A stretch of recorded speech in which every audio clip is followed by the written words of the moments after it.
Welcome back to Rough Restos for yet another episode of Capri. Now, for those of you who've been following this build, we're now been making some serious progress, which is good. The end, well, there's never an end to it, but the target of getting on the road is very near. So, what do we need to achieve this episode? Well, we need to make it drive again, really, and we need to sort out the injectors and the throttle body and stop them air leaks, bring it down, so we can get the idle control valve working. That's the main game. Obviously, theoretically, it's as simple as change the low rings, fix the throttle body, bolt the prop on, and bleed the clutch. But obviously, we're sort of doing a bit more in depth at the minute. Taking through a job so that they're done on the road. So before I bolt the prop up, I need to make shields for part of the handbrake cable, shields for the shifter setup, get ready to go. Bleed the clutch, standard. And I've got a few things to tweak underneath the engine cover there to make it sit proper. So, yeah, we've got to work out again. But I'm going to shut up, I'm going to crack on, I'm going to get this car on the road. So I just cleaned up some heat shields, we'll need them in a minute. And I've been working away, bleeding the clutch. As soon as you blood up now, takes a few minutes on this one, but that's not happening. Didn't record that, not really interesting. So what's next on our list now? Well, I have noticed this fuel line from the pump, the high pressure one, is perishing. So that needs changing. The diff we knew was leaking.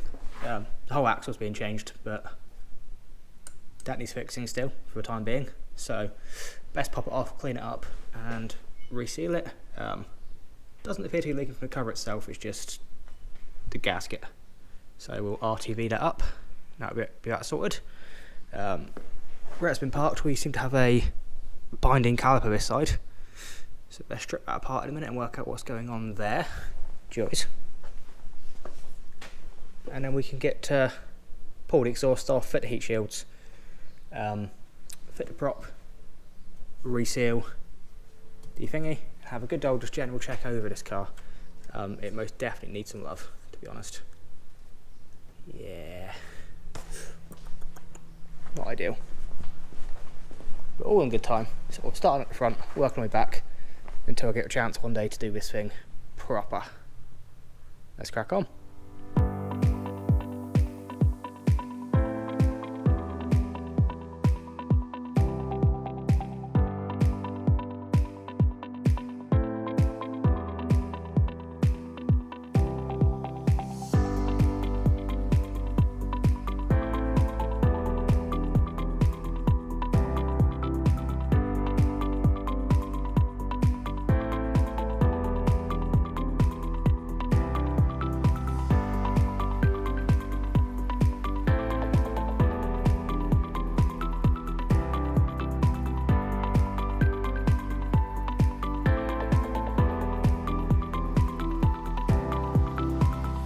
So we're making progress. I put weight on the front wheels, which meant I could tighten up the track control arm, inner bolts, and the anti-roll bar bolts, which is good. So that's now done.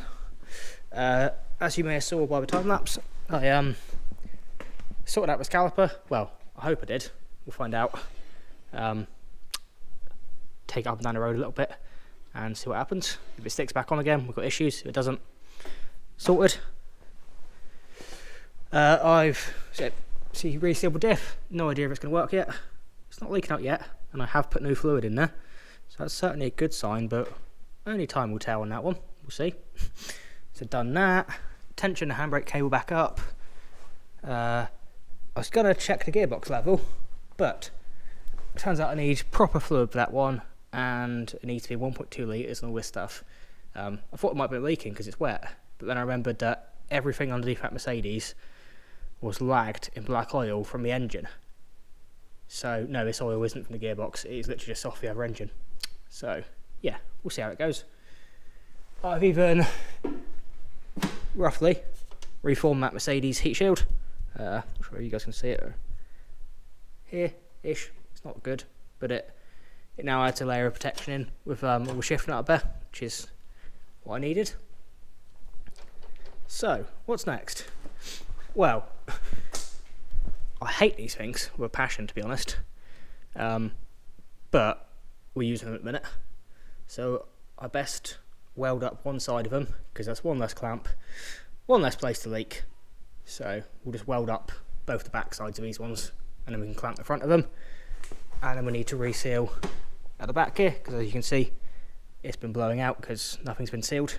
So we need to take off exhaust, clean it all up, weld on the front flexes, and then whilst it's off, we'll fit the prop because it's easier, and then pop the exhaust back on. Ideal. This is well, we fit the prop, it might drive. We've still obviously got our unstable idle and our potential sticky throttle, so it does drive. Not sure what I'm going to do with it yet, but it should be ready to drive in a minute. Oh, and I can't remember, I mentioned in the last clip, inspected the other fuel lines. They are all what do you call it, you know, that stuff, perishing.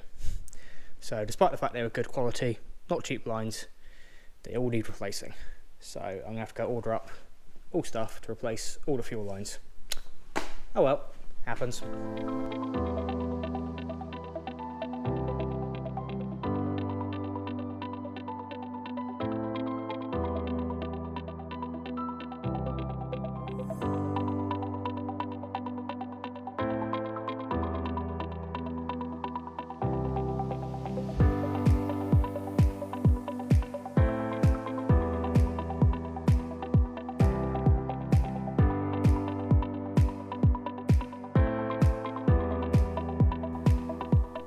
So there we have it, it's back on its feet again. I guess now we'll see if we've got a clutch and brakes. We'll see if it fires up first, that's a good start. And then, yeah, we'll go from there in a second.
Ideal, so it drives.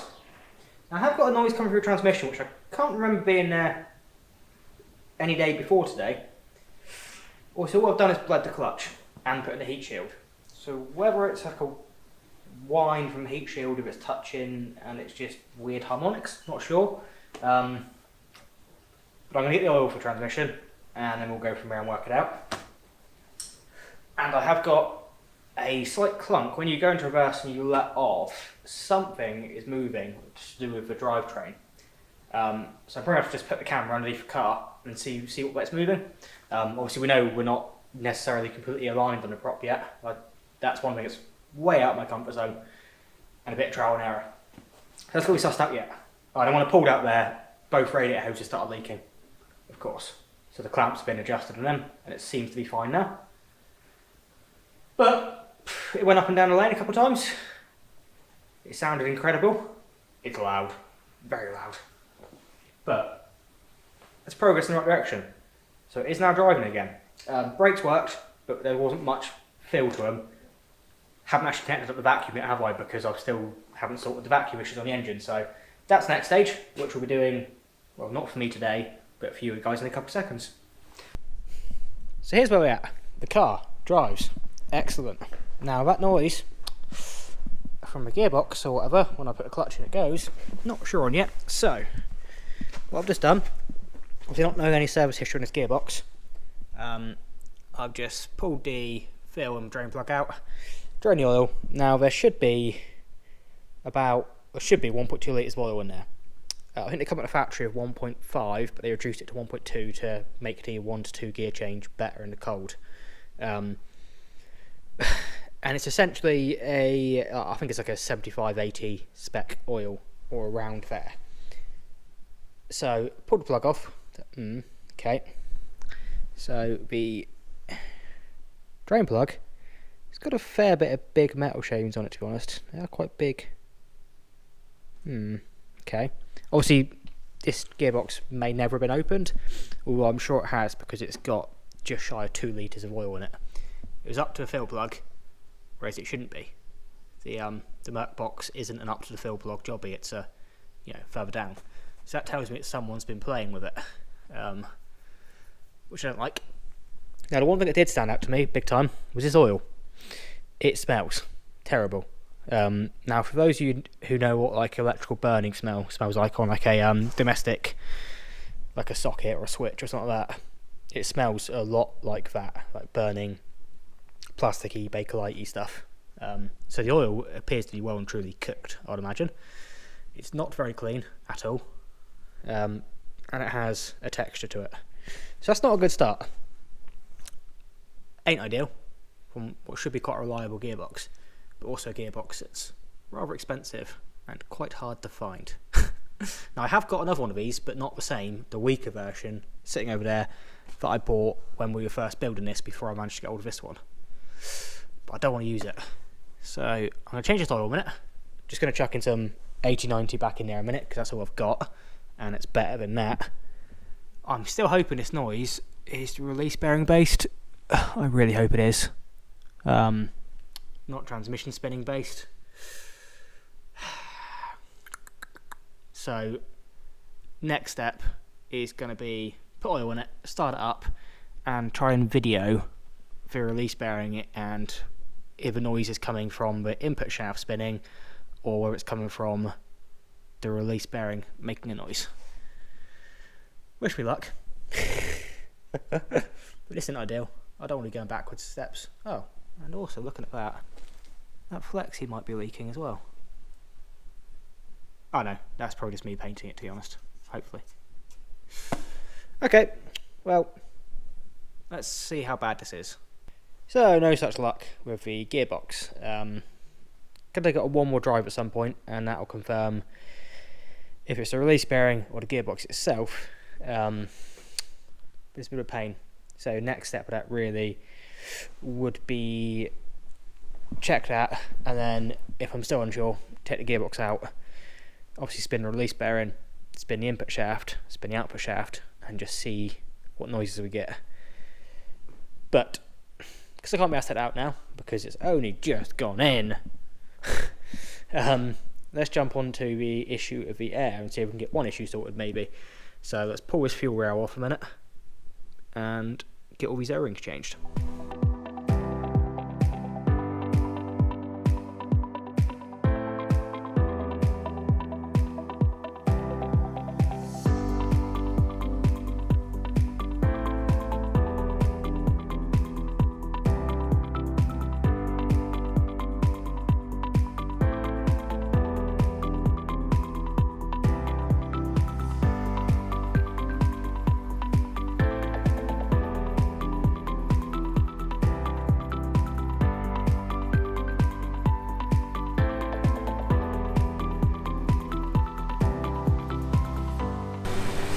So, the injector's back in, TPS sensor tweaked a bit. We've now got an idle that's controllable. The throttle still has a tiny sticky spot, but we've got an actual working TPS reading for the whole range now. Fuel level don't work. Oh well. Oh dear, we don't want to be on here, do we? How have we got here a minute? There we go. So still needs properly tuning. It seems to be holding its temperature and getting hot, so that's good. Yep, so the expansion tank is currently doing its job.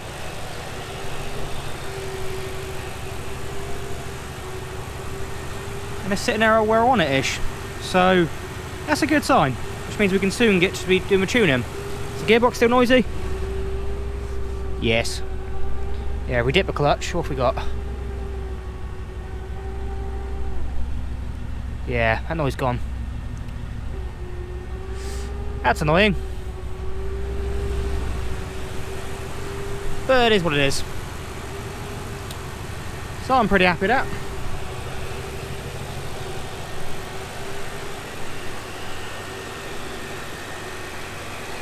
I guess we've got one more test to do in a minute. Let's make sure the brake servos aren't leaking. If we were to undo this plug here in a minute, probably can't do it single-handedly. The vacuum's pulling it back in, funnily enough. 1 second.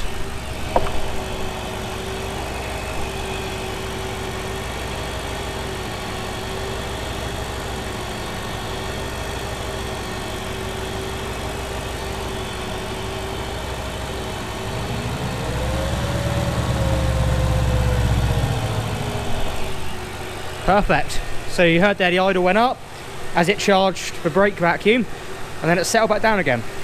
That means that doesn't leak, which is perfect.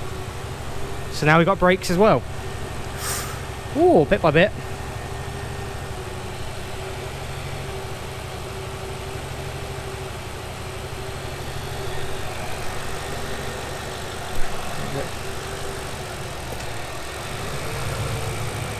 That is good. So we need a better idle control valve, really. Well, we've gone forward steps, backward steps, forward steps, but I guess any steps are better than no steps. Maybe. So the car now runs and drives, despite that really horrible gearbox whine. Not too sure on that yet. I have got another gearbox kicking around. That one, if you guys might remember, I first bought, before I managed to get hold of the gearbox I wanted, that one, I bought one which was the same fitment but weaker, just to get it mocked up in the car. So I do have that still. So we could swap them over. No idea yet, but what we have now got is the engine running at a better RPM. So we've solved the air leak, slightly again adjusted some bits on the throttle body, altered the TPS so we've got our acceleration enrichment. The tuning is way out, so I really need to at some point get on and actually sort a table out and make it somewhat usable. That'd be nice. Yeah, it's coming together. So I'm going to go and order a new idle control valve. I'm not sure if I mentioned yet already, but all the fuel lines that come off into a car that we tied back onto, all the electric tank, low pressure, high pressure, are all knackered, which is kind of annoying. They're not that old. Well, 4 or 5 years. 5 years, something like that maybe. So I've got to go buy all new fuel pipe and get that sorted, all new clips, the whole lot. So we'll go and buy all that as well, just to obviously do it proper. And yeah, I've no idea how much I've actually achieved in this episode. I technically still haven't finished the last episode, which is that strut brace. So you guys should have seen that before I've even done that now. I might get on and do that tomorrow. And yeah, bit by bit we're ticking through it. So probably another few episodes before I'm on the road yet. Bit of snagging to do, but it is getting so close now. It runs, it drives, it idles, it's about 80% complete. Can't be asked to do interior, but I need to do it obviously, so that's probably going to be next episode, which will be this Tuesday, as I'm not going to have the parts to fix the rest of this, so I might as well crack on and do the shit part. Joys. So yeah, I'm going to stop rambling on.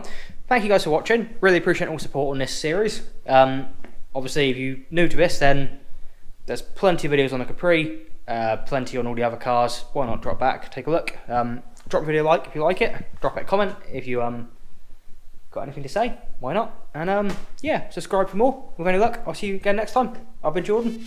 Cheers.